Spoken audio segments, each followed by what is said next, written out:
very tight range, right? Between 17,800 to 18,300. There seems to be no major cue which could take the market out of that range. And we have Prateek Agrawal joining us in this studio as well. Prateek, thank you so much for being with us on the show. Great to have you here. Prashant very helpfully put up all the stats for us. Do you think there's anything in these cues that could take the market out of the range?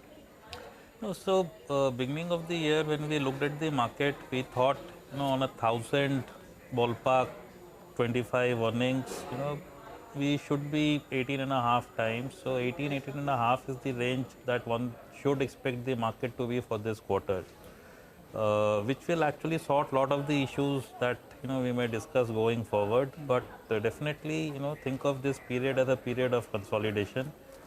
Maybe debt looks a tad better than equity, and hence I say 1 quarter of consolidation smoothens things well for equities. Now, in terms of what Prashant was saying, this quarter and maybe few more going forward is not about sales growth and sales growth led earnings growth. It is about margin increases. And margin increases will be seen more in manufacturing versus in banks versus in IT, etc. IT also will see some margin increase, but more in manufacturing, which is where I think some positive surprises would come. Okay. Sonia, so while you spoke about the markets being flagged, Nifty, Sensex, but for me the big takeaway was the fact that the FI selling has abated. Just 400 crores of FI selling this week. When have we seen the last, just 400 crores of selling from the FIs? 2 reasons for that. One, last week, when I gave that update of big FI selling, it was largely because of one of the long-only FI was unwinding the India position. So that's largely done with. And to that, there was an ETF buying as well whole of this week. So that's actually, helped the FI number to a larger extent. So that's a big takeaway as far as the dealing rooms are concerned. The other important thing is, while earnings are mixed, Prashant spoke about it, but the big trigger for from next week onwards will be that we are moving to T+1 settlement. All the large cap names, the blue chip stocks will shift to T+1. That would mean that the liquidity will improve. And I guess this is like a kind of an historic moment as far as India is concerned. So that's something to track. But largely, the big takeaway was the earnings are mixed. The Nifty has been flat, indices have been flat. But the fact that the FI selling has abated a lot, that's a bit of a positive sign as far as markets are concerned. Okay, let me take that forward and talk a little bit about what happened this week. And we got a flurry of mid-cap IT names, right? The previous week was all about the large-cap IT names, but this week we had numbers coming in from Persistent, L&T Tech, Coforge, Cyient, Happiest Minds, so many of the smaller ones also reporting. The key takeaway is that the mid-cap IT performance was very divergent. The large-cap IT performance was consistent. HCL, TCS, Infi all met expectations, did better.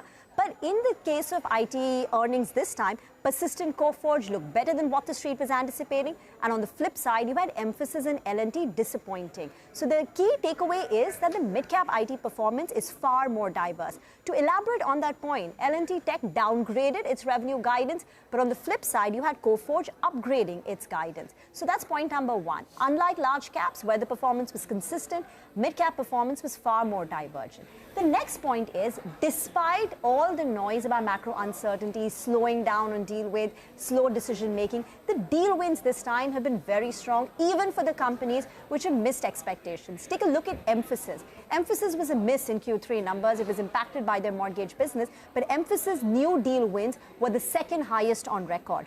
Coforge reported its highest ever order intake in the current quarter.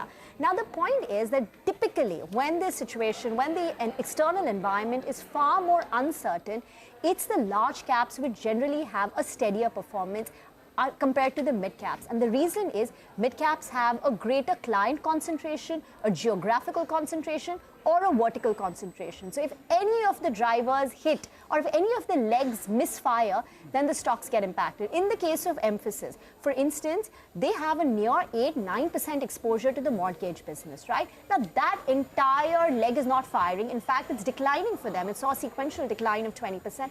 And that's the risk when it comes to mid-cap IT because they have a far higher concentration, either in top clients or in terms of specific verticals, unlike large caps, which have a more diversified base in terms of clients, geography, and even the kind of services that they offer. And that helps them tide through any kind of volatility in the macro environment. And one more final point, we were talking about valuations of mid-cap IT. Take a look at Persistent. Persistent is one of the most expensive mid-cap IT companies.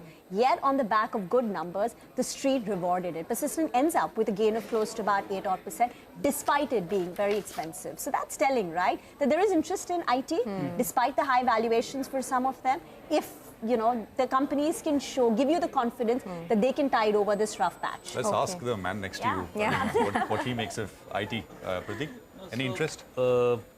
Actually, yes. So we as a house continue to be underweight IT, but versus the earlier level of underweight, we are now getting closer to where the index is, though still underweight. Now the point is, while there is uncertainty in the external environment, we have seen sharp cracks, and well, the whole debate is whether after the fall, post-COVID, will the growth rates fall back to pre-COVID levels? If they do, then the valuations are still higher. But if they sustain a tad higher, which is possible, then I think valuations are very sustainable. So we are nibbling there for sure.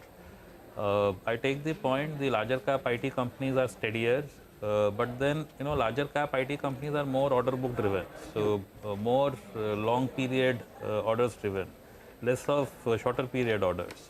So the volatility in the smaller cap is also because they are shorter period order driven, which tend to be volatile.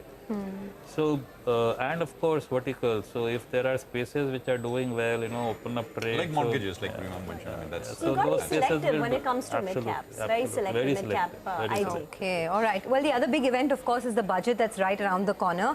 Generally, it's a financial statement. We don't expect too many, developments on the budget day itself. But let's just put together a quick snapshot of what to expect. And then I want to toss the question to you, Prateek.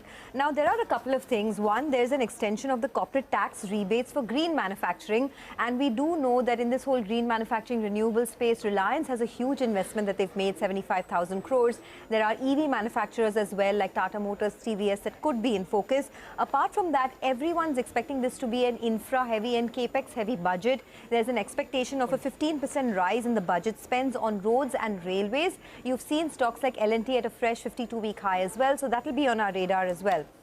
Now, there could be a significant 20% boost to rural infra schemes. So this could be either housing for all or village roads, etc. This is in general positive for cement as well as for rural spending. And we have seen how up until now, a lot of the capex has been government driven. Now, the government is looking to broaden that to private-led capex as well. So, cement, metals, etc. could be in focus. Apart from that, rural spending schemes, NREGS could be positive for staples. So look out for names like HUL. There is a potential hike in the FPI limit in banks and insurance companies to 100% from 74% earlier.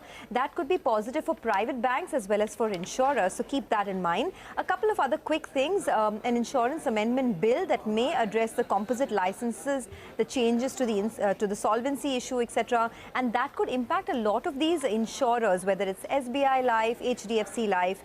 Tobacco taxation, we always talk about that. Up to a 5% increase is something that could be good for ITC, because if it's anything more than that, the street could take it negatively. Privatization candidates, names like IDBI Bank, Concord, Shipping Corp, BEML are in focus as well. Now, a point that, of course, is a bit tricky for the market is the indication of any kind of potential change to the capital gains tax regime. Jefferies put out a note where they say that there is a possibility of an increase in equities capital gains tax. There's a possibility of the change in the definition. Of course, it will be negative for the market if it comes through. But Prateek, from all of this that I stated, anything that you think could be market moving, sector or stock-wise? No, so the budget should be an exercise in continuity. So globally, countries are focusing on building up infrastructure, building up capabilities internally. And I think same will be seen in India. It could be through extension of PLIs, it could be through, some tax benefits extended to one part of the industry and so on. But globally, building up domestic capabilities is the thought which is all pervasive. I don't think any of that surprises the market. I think on capital gains, I would be very hopeful. So equities are treated in a particular manner, debt and unlisted equity in a slightly different manner. I do hope that there will be convergence, towards equity. you know, that is important because, you know, convergence to debt.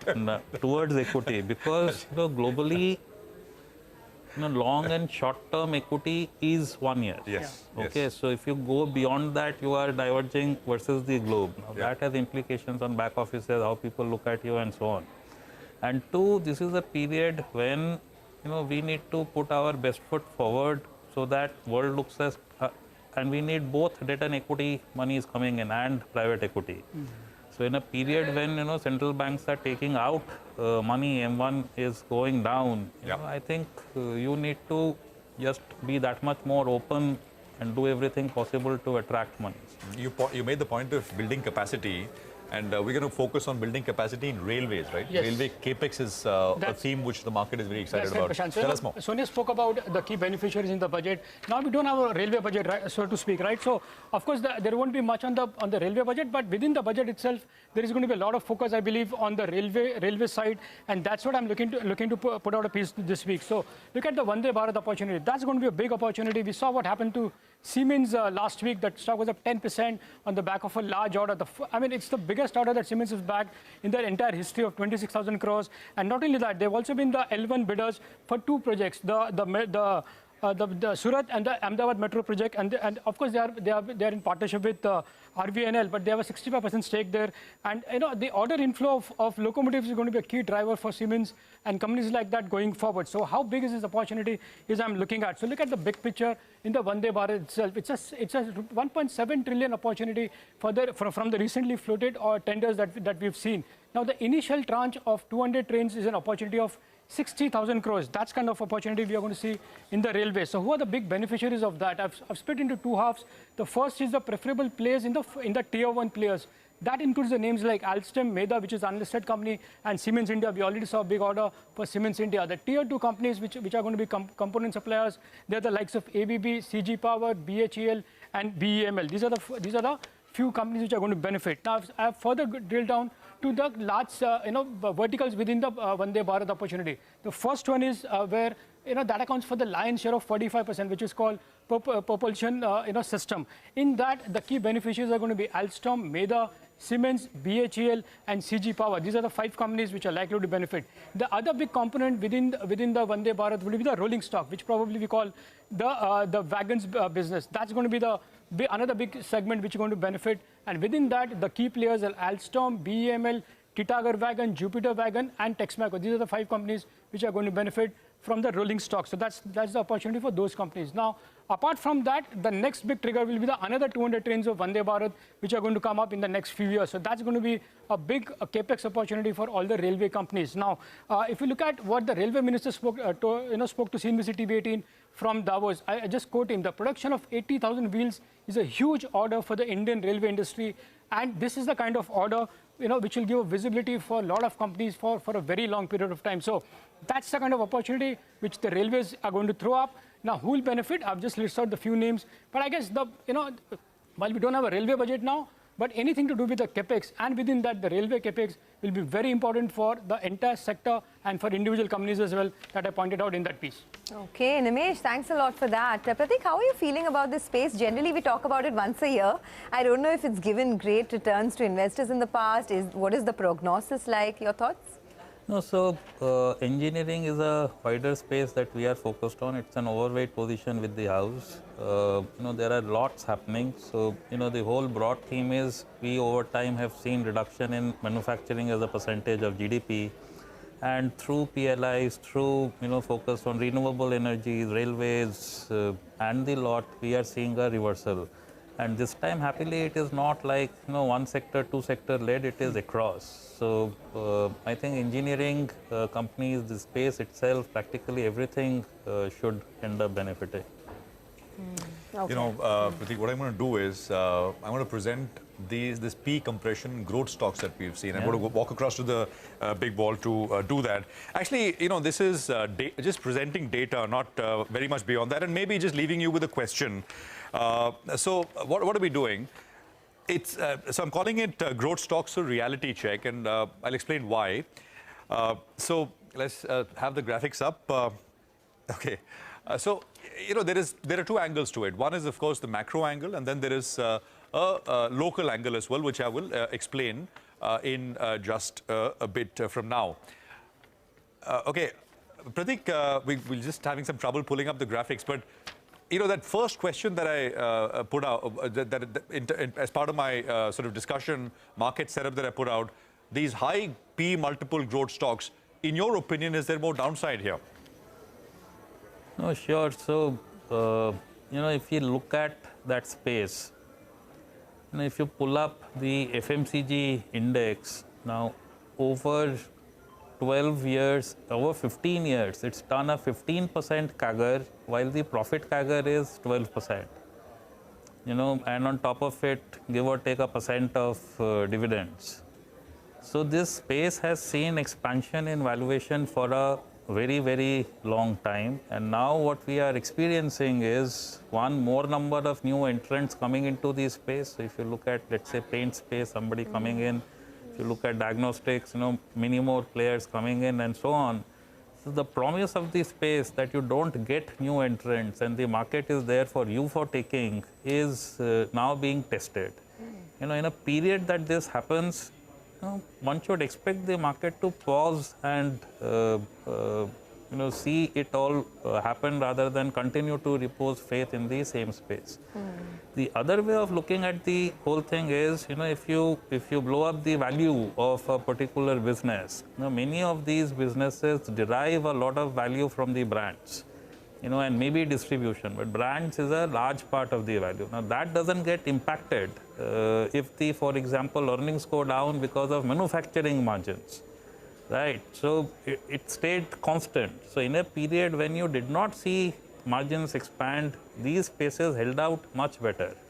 Now if they derive their profit growth going forward on account of, let's say, commodity price drops and hence margin increases, to believe that the manufacturing margin-led profit should be given the same 60-70 P is probably not right. And hence, I really believe this is a space which should see some amount of valuation correction going forward. And, you know, so I say it differently. I say the highest quality, not so high growth part of the market, you know, this part is consistent but not very high growth part, is probably a part which will neither sustain wealth nor grow it for some time. Okay, well, that's a fair point. We've actually run out of time, but not out of questions. Prateek, thanks a lot for stopping by and coming to the studio. And to all our viewers, have a great weekend. Next week is going to be a hectic one. We're going to react to a lot of big earnings, Reliance, Kotak, ICICI Bank, and then we head into the big union budget. Keep it with CNBC TV 18. Thanks for watching.